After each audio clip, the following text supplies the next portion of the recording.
I researched a handful of programs around the Bay Area.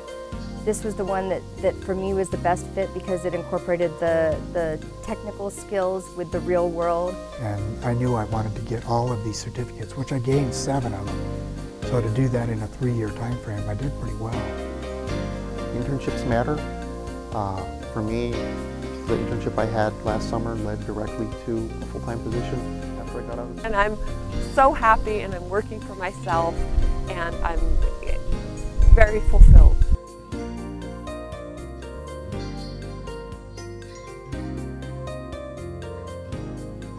Alrighty. Fred, what was your prior work experience?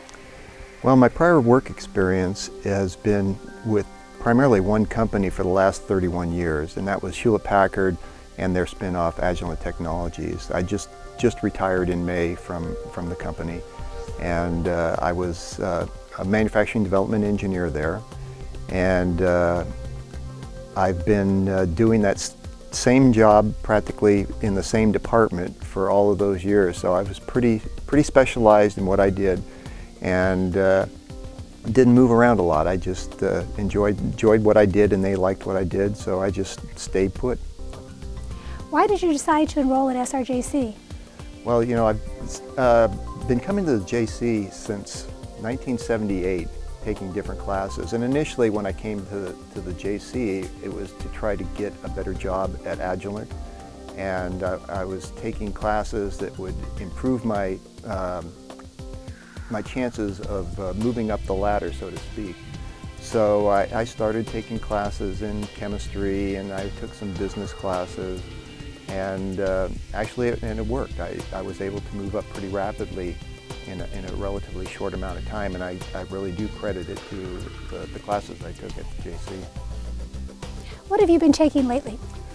Well, lately I would say after I initially came to the JC and took those classes to kind of get ahead, and I made those positions at work, but then there was kind of a break in my attendance at the JC, so I started coming back to the JC in 2004, and that was after a 15-year break from the JC. Now, in between that time, I did take a few classes at Sonoma State and over at Cal Berkeley, but in 2004, I was starting to do a little bit of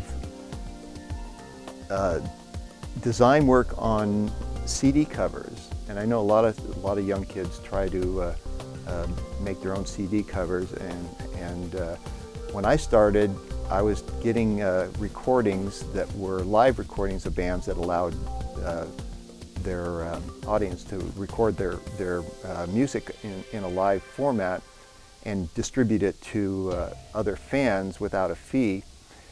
But that music always came without any kind of artwork or cover, and since I was getting these CDs without artwork, I thought, well, it'd be kind of fun to make some covers for them.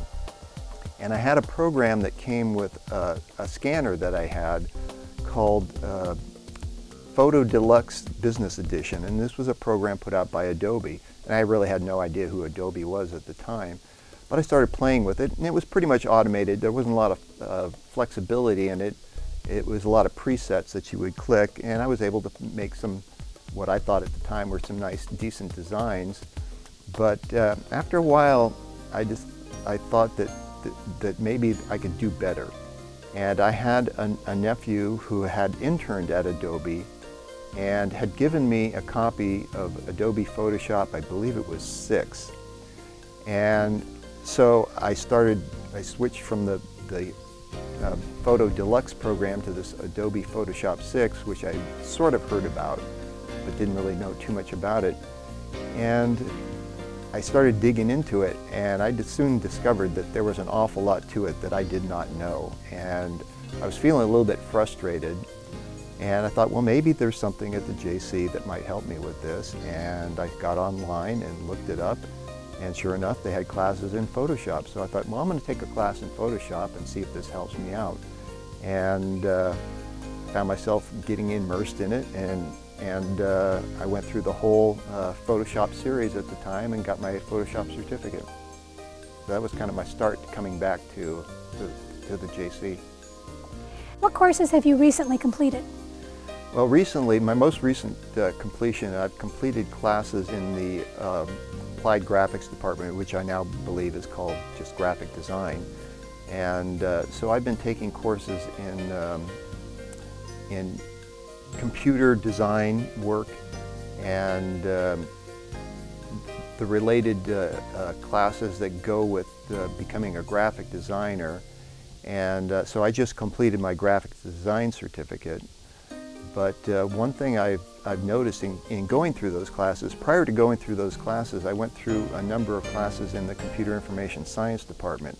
I already mentioned I took Photoshop, but I also, once I took Photoshop, I decided, well, when I bought the software, I bought the Adobe Suite, and it came with additional programs like Illustrator and InDesign and Acrobat.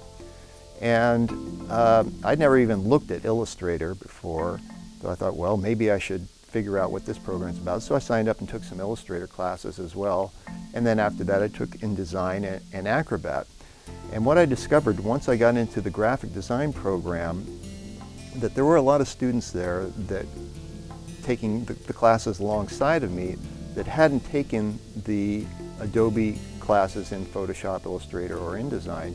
And they were kind of struggling a little bit because they were trying to learn the graphic design programs and at the same time trying to learn the software programs that they were using to develop their designs. And I felt that I had a real advantage of having that foundation before, and while they were struggling trying to learn the program, I was able to focus on using the tools that I'd already learned and focus more on my actual design work itself. Super. And do you have any plans for using these skills in the future? Absolutely. I've just started my own graphic design business since I graduated from the program, and now that I'm retired from Agilent. And I use these tools on a daily basis. I'm doing design work already for clients, and it just felt like a natural flow to move right into the business. I felt totally comfortable with it, and I don't think I could have done it without having that prior experience in taking these classes at the JC. Is there any particular course or project that you thought really helped you solidify your graphic design skills? I would, absolutely. As I mentioned, I got into this whole thing because of Photoshop, or wanting to learn Photoshop, but as it turned out, Adobe Illustrator ended up being the program that I felt the most comfort with and enjoyed the most working with. So I do a lot of my work as vector-based output because I've really kind of gotten into Illustrator and enjoy the type of designs that I can do with that particular product. So I'd have to say that the Illustrator classes and have been the most helpful for me, and it's a little bit different from the Photoshop or the InDesign classes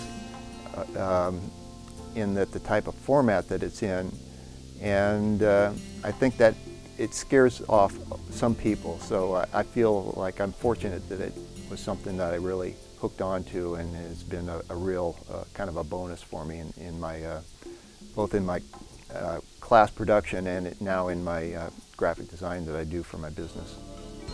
And do you have any advice for someone considering enrolling at the JC or pursuing a graphic design certificate? Yeah, I do. And it's kind of, I hate to repeat myself, but I'm kind of reiterating, get the foundations down first. The tools that you're going to use in those classes are very important, and they're very standardized, and these are the tools that people use in the business and in the industries.